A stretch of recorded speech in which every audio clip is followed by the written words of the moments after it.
Hello, welcome to cricket.com once again, and what will be the final What's Up World Cup episode. Don't worry, we're going to be doing the Super 8 chats, but that's through watch alongs because 100% we're going to be there and deliver on that front. But in this one, it is the last one, like I said. But we have one hell of a show for you. My name's Avanish, and I'm going to be joined in by the ever-present Jeet and, of course, Pramod to lend their insights in the last group stage game, so to speak. And it was an oceanic derby with New Zealand and PNG. And how I wish I'd always say that. Now I've got the chance to say that, and I've said it. Yes, New Zealand, PNG. Whether we've seen the last of Kane Williamson, Tim Southee, and Trent Bolt in a New Zealand T20 national shirt, only time will tell. And of course, we saw the West Indies just absolutely reign supreme. Reign records, and Nicky P was a star of it. 2,000 T20 international runs for him, his highest World Cup score, and he was so close to getting the triple figures, but it wasn't a B. But look, I'll tell you what, I've just made it in time because there's been a lot going on in terms of the world of sport. Because imagine this, how the hell do you stay up to watch some amazing Euro football action till 2:30 and then wake up to watch the 6 a.m. games of cricket? But we have to do what we have to do. Right, enough of my long ass introduction. Let me quickly get the boys' thoughts about how they're feeling on this Tuesday. Now that all the group games are done, we can meander nicely to the Super 8s. And just as I say that, Pramod's logged off, so we'll go on to Jeet then. Jeet, how are we? Yeah, good. Finally, a day where you could, rest, not bother waking up or, following the game because there was apparently no context to it. And sadly, that is where the precedings thing has been, argued about, talked about a lot. But it's good to have that break, no pressure of waking up and following the entire game, no 5 a.m. games. There's just this 1 6 a.m. game. So you can always just catch up on the highlights and see how it went. Yeah, and that's what I've been doing in the last couple of days. Let me be honest with you. Even today, missed the West Indies Afghanistan game. But then when you have Ian Bishop being so vociferous in the highlights package, is unbelievable. Let's see if we can get Pramod back, because I know he's having a troublesome time this Tuesday with his Wi-Fi. But there we go. The smile tells it all. And I can get a glimpse of him. Let's see if his audio is okay. Pramod, how are we, let alone your internet? Yeah.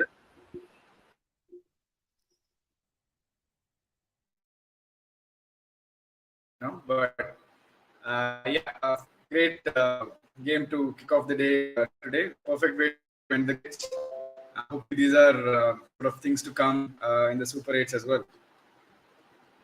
Indeed. I mean, I hope Pramod's Wi-Fi gets slightly better. Otherwise, it looked like PNG against New Zealand in terms of the bat in hand, because they were just not getting away with it. We'll try to get Pramod back once his internet is just better. But first up, we always reflect about what happened last night in terms of the T20 World Cup. And there were two games, like I was saying. Let's just reflect on it really quickly.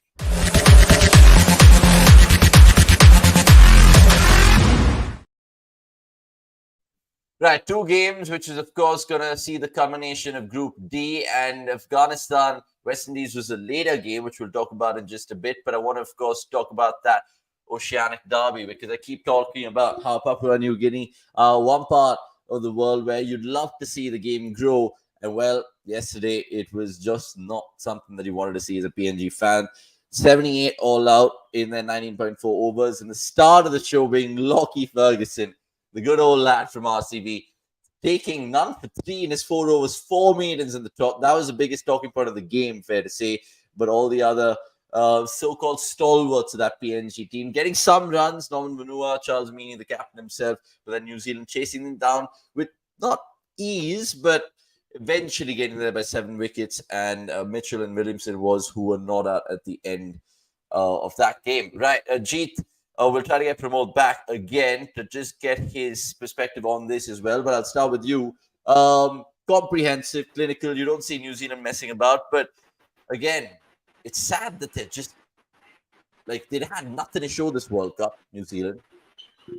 To be fair, I mean, they've deserved it. And even this, I at least didn't see it as a clinical win, at least as far as the chase is concerned. The bowling part was fairly sorted, and they were able to get the job done of bundling out PNG for 78 runs. But there was still a lot to be desired as far as the batting is concerned, because you'd expect New Zealand to blast off a team like PNG and chase it down in like maybe 9 or 10 overs, or at least not lose 3 wickets in their run chase.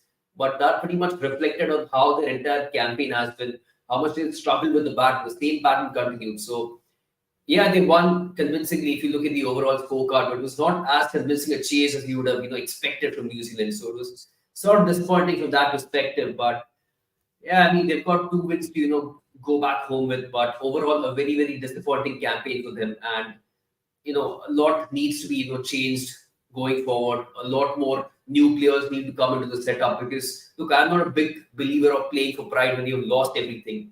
Pakistan is not going to go back home saying they've won their last 2 games. They are not going with any pride, and the same thing applies to New Zealand as well.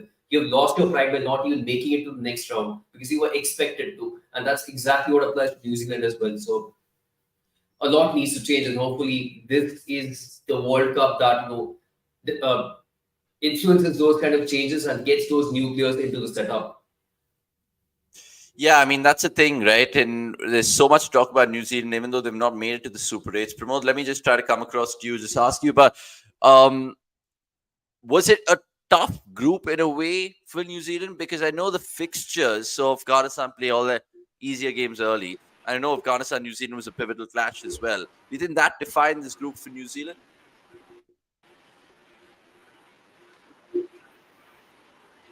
Yeah, absolutely. It was a tough group, and you add to the fact that they didn't really have enough practice in the lead up to the tournament. All that sort of plays a part. This is a team that have not played together as a unit for a really long time. And coming into the World Cup, they were scratchy in their first game, and that sort of set the tone for the rest of the tournament. They never really recovered from that massive loss to Afghanistan.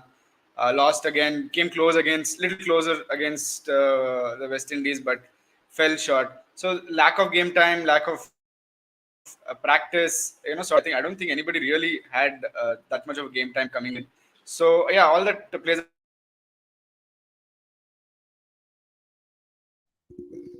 Again, Pramod, absolutely choppy over there. We'll just try to bring him back on in a bit when that is sorted. But look, Jeet, a couple of more things about New Zealand before we just finish up with PNG. New Zealand, the only thing that they've, of course, going to be looking ahead is whether the veterans stay. What's your gut feel about Bolt, Southey, and Williamson? Will we see them in India in 2 years' time in the T20 World Cup? I think Bolt himself did mention that this was his last appearance in the T20 World Cup for New Zealand. So I think that is out of the way. The question stands for Kane Williamson and Tim Southey. And I believe Kane Williamson will be continuing. He's still got the age on the side to squeeze out another T20 World Cup. And even Tim Southey, there is an outside chance that he also might appear in that next T20 World Cup because the central contracts which is signed up. And Trent Bolt was the only one who opted out of that. So I believe there is the outside chance for Tim Southey, but Kane Williamson would probably definitely be there for that one. Whereas Trent Bolt is pretty much done. So that's where New Zealand will have to find those reinforcements and see how those players can fill the shoes. Yeah, it'll be interesting that you say that because I want to see if they prolong their career, and that central contracts point that you made there is very, very important. Let me also, of course, just reflect a little bit on Lockie Ferguson. Like I said, absolutely stunning figures. Never been done in a T20 International World Cup ever. It's the first time that a bowler has bowled 4 maidens on the trot, and he got 3 wickets as well. He started off his spell by taking a wicket, and it was pretty much wicket, dot, dot, dot, dot, dot, dot, dot, dot, wicket, dot, dot, dot, dot, dot, dot, dot, wicket. And it was brilliant to see from a Lockie Ferguson perspective, from an RCB perspective, and from my perspective, because I was telling everyone in office that wait and watch Lockie do something special in the IPL. But look, here we are 2 months late after just when we need it in a futile game in the group game. But nonetheless, brilliant for Lockie Ferguson in New Zealand to just end their campaign on a high. Your thoughts about PNG really quickly, Jeet, because not once did they really scare a team. I know they've couple of good performances, couple of great individual shows, especially with the ball in hand. How do you sum up their campaign? It was an average campaign for them. They started against the West Indies and they straight away had a chance because they had put themselves in a position to win that game. But from there, they ended up losing that game, and that probably sent them back right away. Then came the loss against Uganda and Afghanistan. There was no turning back. So sadly, what really happened for them is that their batters just didn't show up. You probably look at Tony Ura and Asadwala and Charles Amini as being their, key troika of batters. You always, put their hand up, and they are the experienced ones. So you expect a lot out of them coming into this major tournament. But, you just didn't get any scores out of them. So there had to be contributions from other batters like Sesebao, there was Kipling Dorigao chipped in. So sadly, all these experienced players didn't come to the fore and give them those starts or give them those runs that the bowlers can defend. Because the bowlers did a decent job because all the pacers were doing a fair job. Cabo Amore also chipping in yesterday. Semo Kamia in the opportunities that he got did well. Ali now was a standout pacer for them. John Carrico stepped in. Norman Vanua, Chad Saw, Postapala, all these guys chipped in when they were required to with the ball. But it was the batting that really was let down. That kind of continued in all 4 games, and that I think eventually is something that they wouldn't be happy about moving out of this tournament.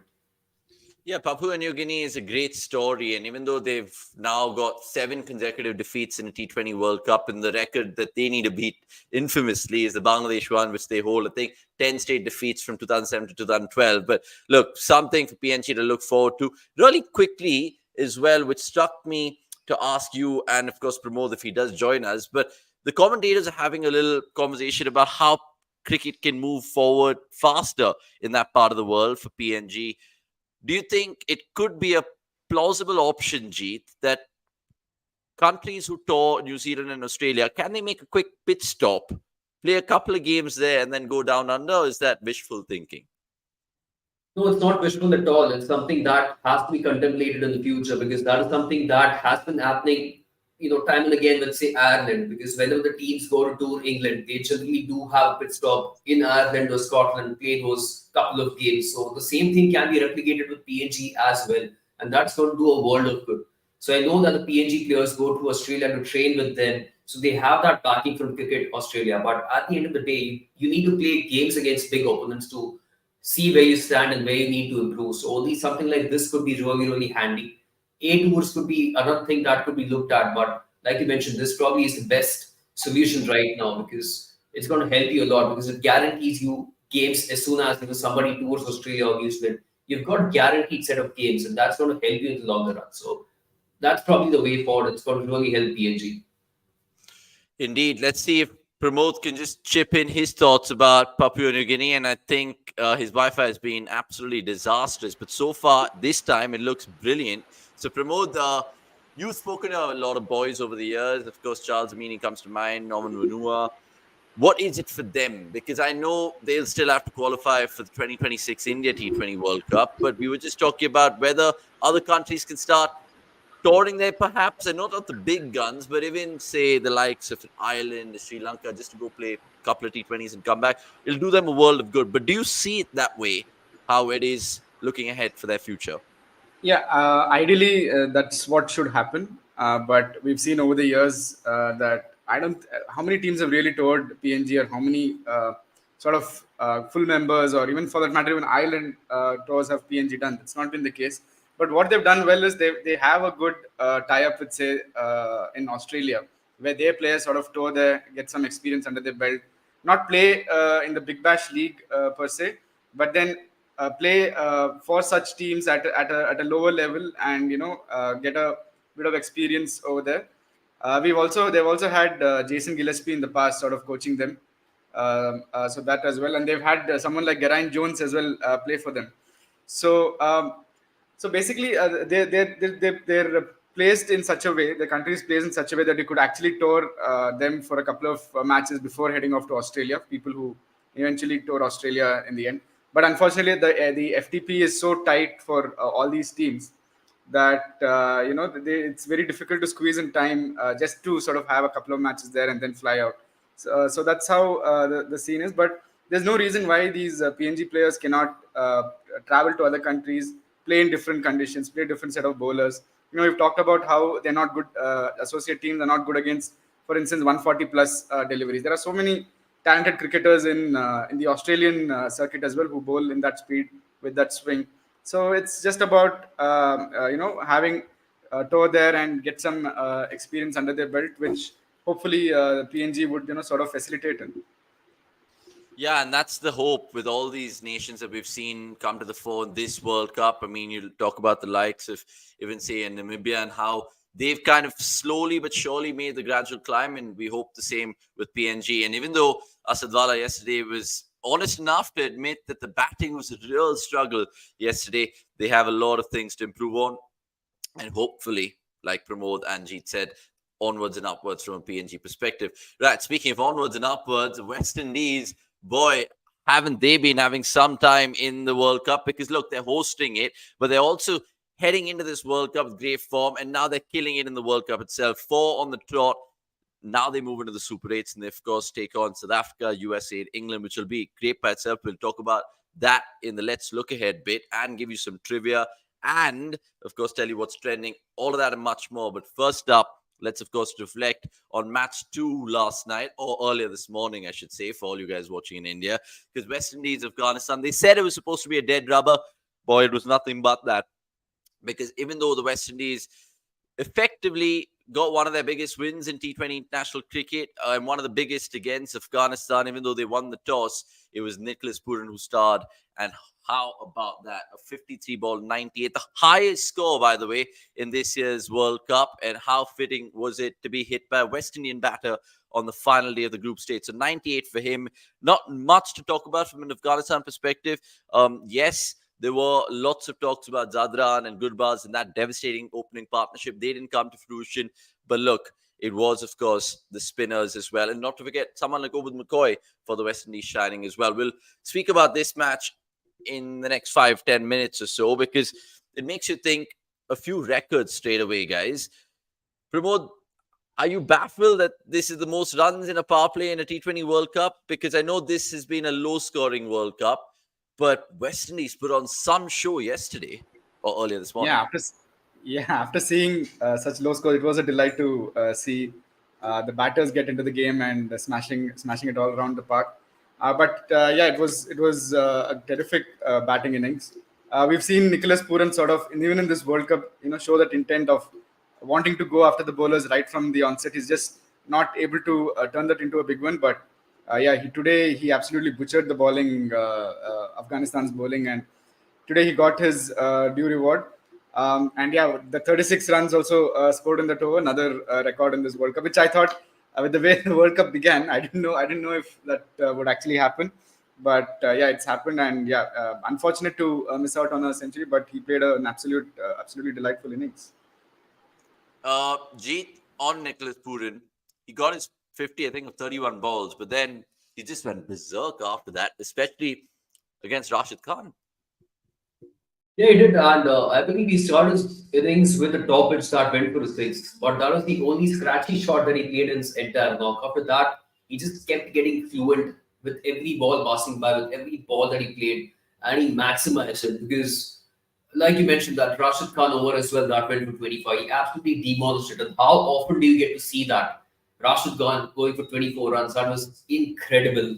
So that hitting was absolutely outstanding, and even Afghanistan couldn't quite have an answer as to how to dismiss them with no spinner coming to the party. So a great knock from him. I mean, 20 overs, West Indies is what batted out 5 wickets and not a single one going to an Afghan spinner. So that was sensational, job on their part. Of course, Puran has, like Pramod mentioned, he has showed glimpses of being in form and trying to hit his six very early on his knock, blasting off the opponents. And today was finally the day when it actually came off, and you can see the impact of that. I just want to ask you boys individually about these teams then. We'll start with Afghanistan because I know they're through to the Super 8s and there's been plenty of positives coming from their camp, Pramod. But were they exposed yesterday by a really good West Indian team? Because you look at how they've been lauding, like I said, the openers, or for that matter, the likes of Fazalak and so on and so forth. None of them came to the party yesterday. Do you think that was just law of averages catching up with them? Or do you think the West Indies sussed them out and were able to negate those threats? Yeah, I mean, as far as Afghanistan are concerned, as we discussed even yesterday, that their middle order has really not been tested, and today was actually the day that they could have stepped up and taken the team to a better position. But that's not what happened when Gurbaz went out for a duck. We saw Zadran stick in there, play some wonderful shots, but then overall it's been a disappointing performance by the Afghanistan middle order, not just in this match. But overall, granted, a couple of matches they did not get the opportunity to really showcase their skills. But then when I think in the last 2 games, I think they did have that opportunity and not many have stepped up, which is a concern going into the Super 8s for them. But at the same time, you look at it, they can say, okay, one bad game is out of the way. Maybe we can work on this and put up a better show in the Super 8. But overall, a disappointing show from their middle order. And today it was a much better batting pitch than they've had over the other games as well. So today, if there was ever an opportunity for the middle order to step up, it was today. But sadly, that didn't happen. Okay, on to the West Indies then, Jeet, because essentially we keep talking about how good they're with the bat in hand, King Charles as opener, and of course Nicky P now coming into some form. I just want to really quickly ask you about Akil Hussain and how fucking devastating he's been with the ball in hand, especially in the power play. I can already imagine him run through a few more sides in the Super 8. Yesterday, again, keeping it really, really tight. Not just him, but the West Indian bowlers as well. How do you assess their performance in the last 4 games you've seen this World Cup? Albeit some against the lesser teams, but yesterday against a good Afghanistan side. Again, eking out a 104-run win is not a huge thing, but it is huge from a West Indies perspective, I'm guessing. Yeah, it's definitely huge. And like you mentioned, Akil Hussain has been a key figure for them in the power play because he's consistently doing the damage and consistently providing those wickets that are very, very necessary to set the tone in the innings. So Akil Hussain has been outstanding, consistently delivering with his orthodox and then outfoxing the batters with the quick arm balls that move back into the right-handers. So he's been doing that with great success over a long period of time. And you kind of expect him to, have this kind of an impact as well, knowing that, it's his home conditions. He's played in the West Indies a lot. And we have seen the impact he's had in that particular tournament year after year. So there is nothing really surprising with how he's done. And the fact that he's got Gudakesh Moti as well, who's supporting him after the power play, that's an outstanding, spin duo to have with Roston Chase to begin with required for the matchup. So that spin attack has really come to the fore because pacers have been, kind of blowing hot and cold here and there, but the spinners are ensuring that it's not really being exposed because they are taking care of getting the wickets and keeping things tight. But the batting is something also where they were scratchy initially in the first 3 games. Yeah, they did have few scores here and there, but the pitches weren't that easy. So yesterday was a good example. When the Sri Lanka versus Netherlands match took place, it was very evident that this is arguably the best batting pitch that we have seen across the two host nations. So Afghanistan choosing to bowl first itself came as a big surprise to me because we saw what happened yesterday with Sri Lanka scoring 201. So I think that was a big mistake, and West Indies managed to capitalize on that.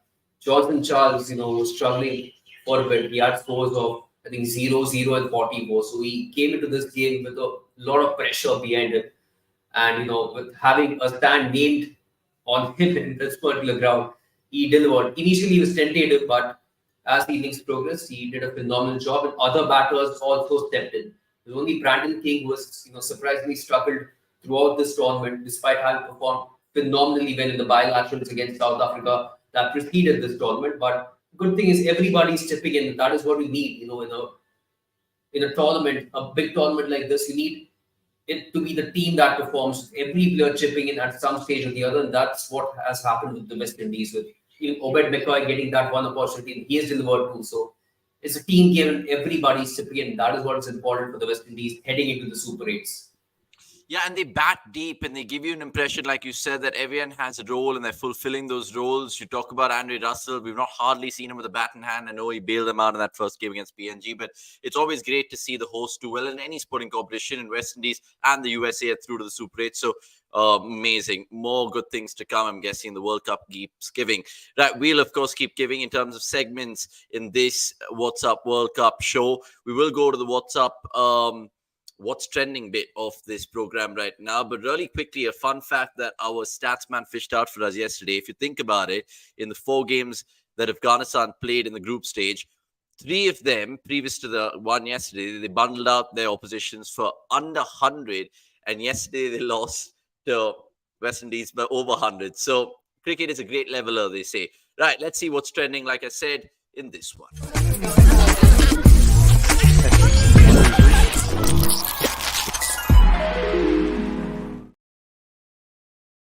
Right. For the longest time, we could presume pretty much what was trending last night. We spoke about Lockie Ferguson and his magic spell because, let's face it, the first ever bowler to do so in a World Cup. But we'll also kind of reflect on Nicky P and how brilliant he was in that particular not over, but that innings essentially, the 98. But like Pramod mentioned earlier, 36 runs of a single over, including extras, remind you, against Afghanistan. That was trending last night, equalizing the record of one certain Yuvraj Singh in a World Cup. So the lefty club will be happy. And then Harsha Bogle had this to tweet about, or rather tag Ian Bishop, saying, remember Ian Bishop, many conversations during the IPL about Nicholas Puran, about how he was a potential century maker rather than just a powerful finisher. There, he almost got one today. And it was tough for Nicky P to take because it was a bullet throw from Omar Mazai who got him out eventually. And I think he confessed that at the post-match presentation as well, Nicholas Puran. But look, that's that. And the final what's trending tweet, as you can see in the right, is the man that I mentioned, Lockie Ferguson. Absolutely brilliant in terms of what he dished out yesterday. I know you're playing PNG and all of that, but still, to keep it 24 dot balls is quite fantastic. I thought about how Tanzid Hassan, I think, was it against Nepal, who got 21 balls of dot balls, that is. He went to finish up with a spell of 4 for 7, was it, boys? So, again, yesterday, what Lockie Ferguson did was absolutely sensational. And you guys can tell us if you guys think there were other things trending last night or you agree with us. Let's move on to some trivia then really quickly, because it is, of course, time for Who Am I?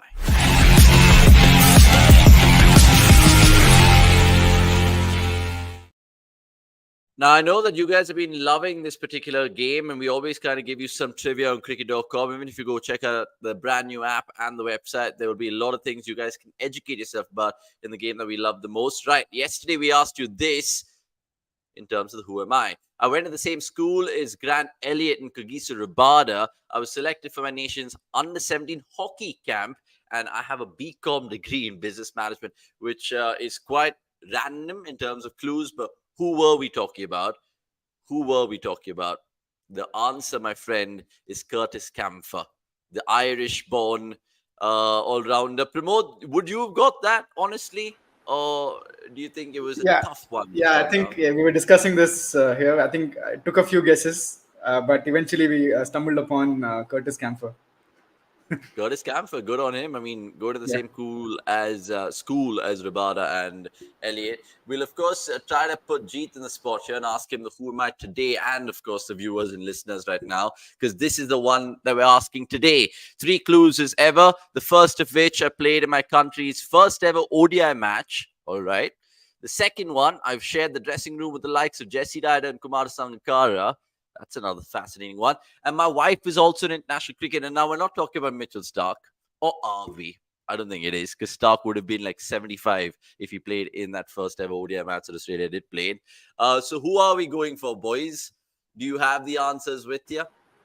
We do. Okay, they have the answers with you. Can you guys give some cheeky clues to make it easier? Because I know people have been going mad about the Who Am I segment in the WhatsApp World Cup shows, and rightly so. But today, I know for me it's a slightly tricky one because my head's all over the place. But is there any other cheeky clue you guys can lend, given the...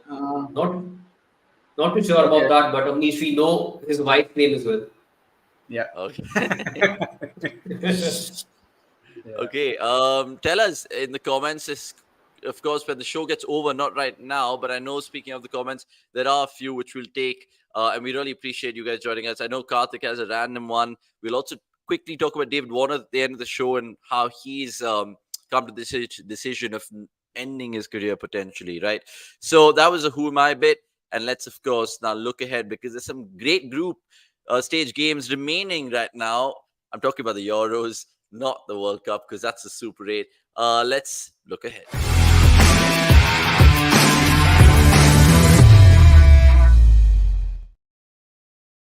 Right, looking ahead, because I know there is a break in today's itinerary for the T20 World Cup, and thank God we all needed that.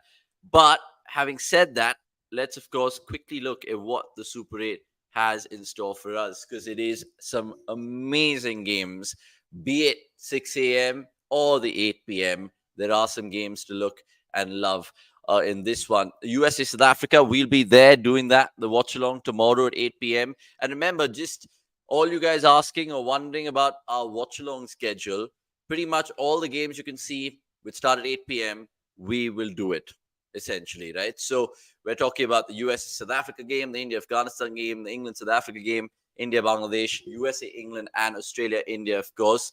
The other games we'll, of course, give you in a bit. And I think the last one is not a 6 p.m. start. It's a 6 a.m. start. Let me just correct that for you guys in case you're wondering about the Asian contest in Afghanistan versus Bangladesh, right? Jeet, Pramod, what catches your eye in the Super 8 schedule? Because, like I said, some lip-smacking games, but which one are you looking forward to the most, barring Australia versus India? It's a good one. Probably I'll go. Other than Australia, India, probably USA versus West Indies. Probably the battle of the co-hosts should be an interesting one. A few in the US also have a bit of Caribbean background, so that should make it an interesting, probably potentially an even contest as well. Okay. Jeet, you echo those thoughts, or are you looking elsewhere? I'm looking more towards Afghanistan versus Australia because that happens to be at a venue where spin has played a huge part. So how Australia are able to counter the Afghan spinners is going to be really, really exciting to watch because in the ODI World Cup, they had an easy run. I mean, playing at Wankhede with Dew being a factor, they were able to demolish the Afghan spinners, in particular Maxwell. But how they take on the Afghan spinners on a track like this is going to be very exciting to watch. What about India's fixtures, boys? Afghanistan first up in Bridgetown, and then they go to Bangladesh. I think that's the one coming from Antigua, North Sound, where England took on Namibia and Oman, of course. And finally, they play Australia in Gross Islet, I think it is. So, venues that India haven't seen so far, they have, of course, played a lot of cricket in it in the past, historically. But what can India expect, especially in that first game against Afghanistan? Do you think that'll be a banana skin, given that how Afghanistan have been? Or do you think last night Rohit Sharma and Rahul Dravid were looking at how West Indies dismantled Afghanistan? They'll probably go similar template. No, so Barbados also has been a venue where spin has played a bit of a role. So it's not going to be so easy for India, and that again is going to be a challenge. So that's the one fixture that I would be worried about from the India's perspective. Australia and Bangladesh should be relatively easy, is what I believe. Of course, Australia would be a challenge, but I think India should overcome that challenge. It's the very first game where India needs to be careful. Like you mentioned, it could be that banana skin situation for them. It won't be so easy. So that's probably the game. If India win that, then it should be a smooth sail through for them. Yeah, it'll be interesting to see if India win 3 on the trot in terms of the Super 8s, because even Bangladesh have been, of course, doing their bit to make the Super 8, so they take on India as well. Let's quickly just take some comments right now. I know some random ones. As Obed McCoy took a 3 for today, do you think Sammy will be interested in playing Obed over Romario, and left arm pace will be more essential? It's a good question that Akash asked. Where do you guys stand in it? Because I know that Carl Hooper, Darren Sammy, and the likes of them will be studying matchups. And even though McCoy was not in it for the first 3 games, he's come in and he's taken his chance. So it just bodes well in terms of bench strength. But I think they'll be tempted with Shepherd because of the batting depth. Or do you think because it's a left arm option, which is also crucial in T20s, McCoy gets the nod? Where do you guys stand in this? Pramod, you first. Yeah, it's a good option to have McCoy for sure. But then we've discussed as you said, the batting part of it. I don't think McCoy is as good a batter as Romario Shepherd. So that's where I think they will take a call on it based on conditions and what team they're up against. If if suppose for example, if they play someone like in India, which they're not, I know, you would be tempted to introducing a left arm option against them. So basically, if on those lines, if they figure out if there is a matchup, probably a very good idea, even if it means sort of being a tad weaker in the batting department. But you look at the top 6; they're brilliant batters. Everybody is potentially a hitter over there. If they can depend on the top 6 to get them some good runs, and I think Obed McCoy coming in will strengthen the bowling attack just a bit. But yeah, it will be based on who they're up against, and if there's a need in those sort of conditions, that sort of wicket to play a left arm seamer, then yeah, he's a fantastic option. Fantastic option indeed, and it just makes you think about it, because I know they're not playing India, but they're going to be playing England, Jeet, and England also have a very similar top order that India has in terms of the pack with right-handers. Maybe McCoy could feature in that one. Maybe he could also feature the US versus South Africa, essentially. But where do you stand in this? And also, talk to me about the second point that the similar man is making, Akash Suresh, about Johnson Charles and how that will play out at the top of the order, because Brandon King has been also slightly out of form, and they want to play hope in that place, is what Akash reckons. Do you agree? Okay, so coming to Obed McCoy first. So what happened today was that it was a post stage because Romario Shefford was not available due to personal reasons. That's why Obed McCoy got a chance. Before the tournament, yes, of course, I'd have loved to have Obed McCoy starting in my 11, but I can understand with the batting depth being there with Romario Shefford. So it has worked well for them. He does provide that batting depth, so I wouldn't really want to change what has worked for the first 3 games. I know McCoy performed really well, but I'd stick with Romario Shefford despite being tempted to have McCoy. But it's something that was worked previously, so I wouldn't really want to change that. It was a settled 11 that they had, so let's just stick with that heading into Super 8s, because that is where you don't want to change a few things here and there and lose that momentum of the team that's really working for you.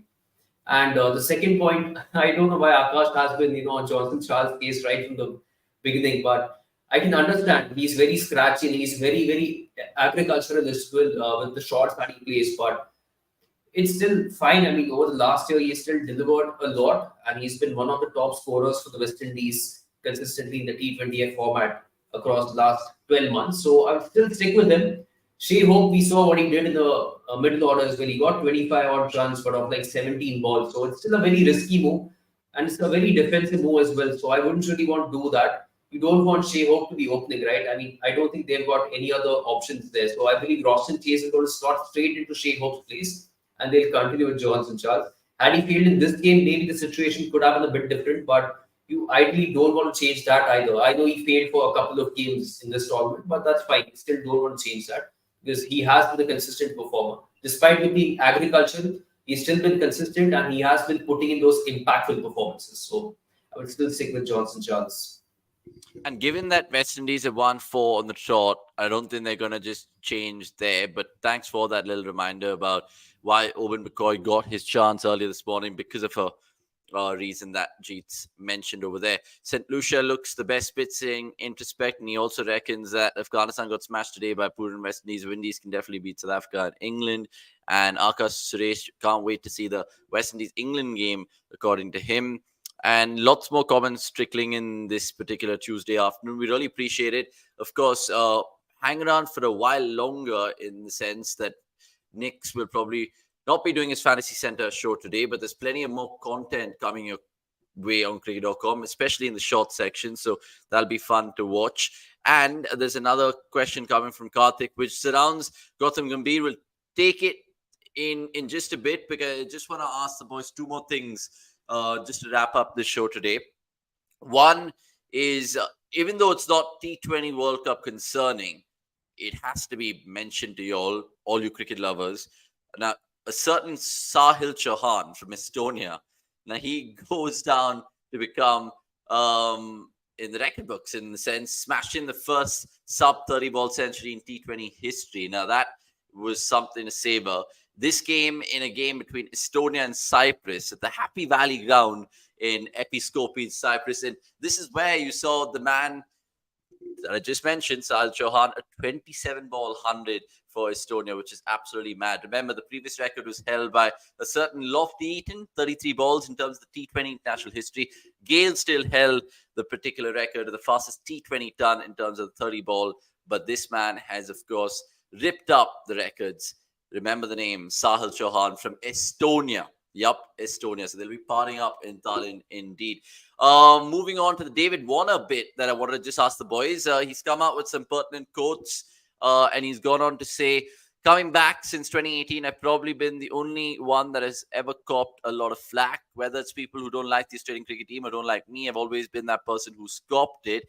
It's fine if they want to do it, but I always felt like I've taken a lot of pressure off the other guys as well, and I think understandably I've been that person to absorb that, but I can only absorb so much, and for me it's great to know that I'm going out and I cannot cop it anymore. Interesting quotes that from David Warner. Pramod, what do you make of it, and do you think he's just had enough? Yeah, I mean, interesting that he chose this particular point of time to make such statements, given that another potential World Cup is at stake for Australia. But Yeah, I mean, since 2018, we've all known how the likes of Warner and Smith, everywhere they go, they're forever at the back. Whether you're thinking it or not, it's there at the back of your mind at that particular episode, of course. So I mean, we all thought that was in the past, and there's nothing more to sort of talk about or think about or think and things like that. But and so I was taken aback. I mean, I would have understood if he had made such statements after he played his last game and he is not playing again. But coming at this time, I don't know how much sort of if you would morale it could sort of affect in the Australian team. So probably the timing was not right, but we always know he wears his heart in his sleeve, so it's not really surprising for him to make such comments. But I'm just concerned about the timing of it. Is it added motivation, Jeet, with regards to David Warner for him to kind of have this at the back of his head? Because Australia, remember, are going for the treble, right? They have a chance to hold all three ICC titles, and what a way that'll be for David Warner to bow out having all those three medals. What's going on there? And do you believe this, that this is going to be his last, 10, 12 days in the sport? I do believe so. He's 37 years old, so he's probably at the twilight of his career. So it's not really surprising from that perspective.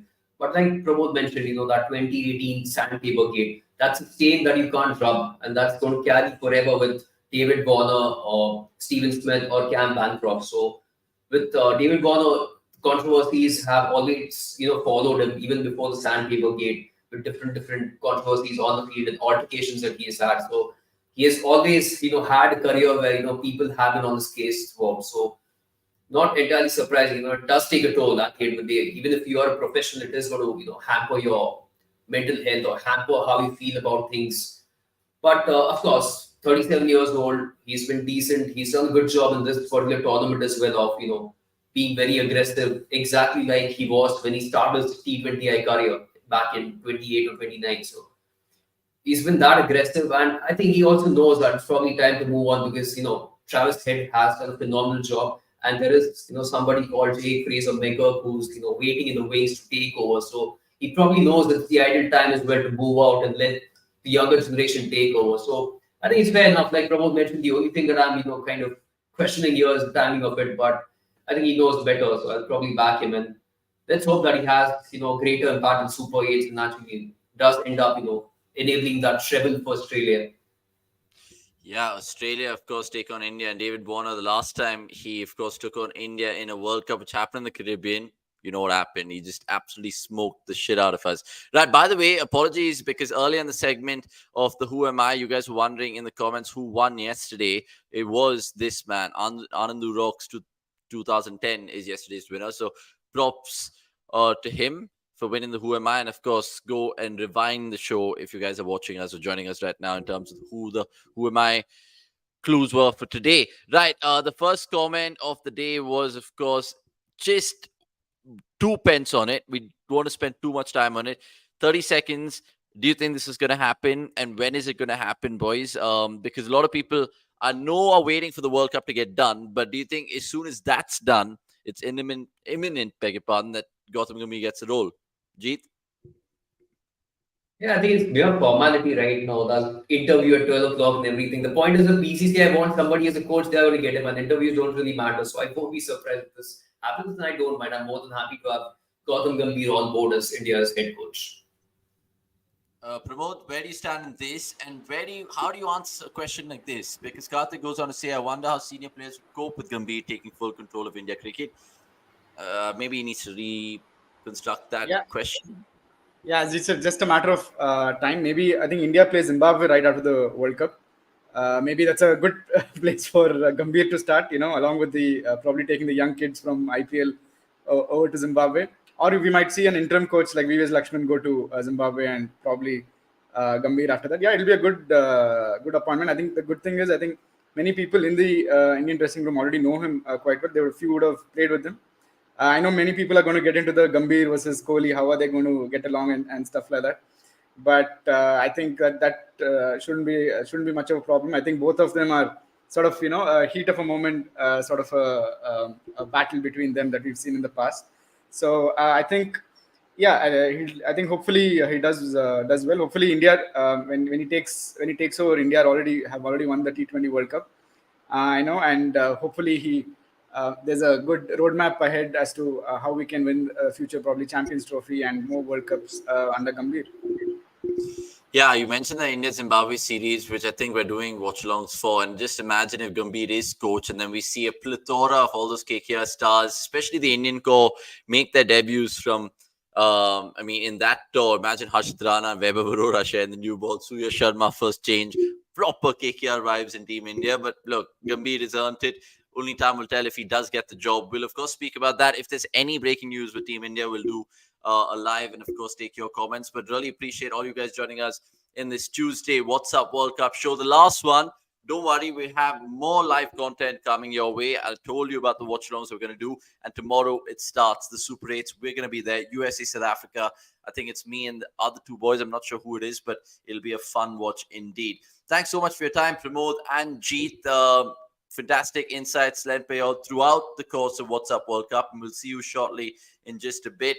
But for all you lovers, cricket.com, go check us out in terms of social media on Instagram, on X, on Reddit, and of course YouTube, because every day we give you something that you'll definitely enjoy viewing. My name is Avanish, definitely heading out to play a game paddle before some stupid office meeting at 4 p.m. Jesus Christ. That's all we have time for. Cheers.